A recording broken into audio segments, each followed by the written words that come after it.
Durante il terremoto del 1908 è caduta questa parte settentrionale. E ora l'hanno ricostruito? No, e non l'hanno mai ricostruito. Non l'hanno ricostruito. Vabbè, diciamo che è un po' impegnativo, se uno guarda sotto. Certo. Però con i mezzi di oggi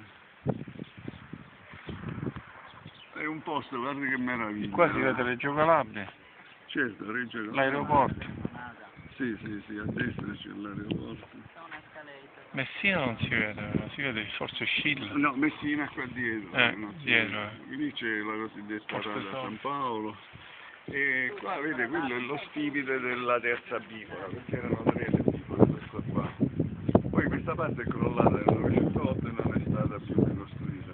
Vi dicevo, il principe della Scaletta morì in Francia ed era talmente attaccato alla sua terra, Scaletta, che da Marsiglia si fece scrisse prima di morire che voleva essere sepolto nella chiesa di Scaletta e quindi lo dovessero imbalsamare e portare qui a Scaletta, dove fu inumato appunto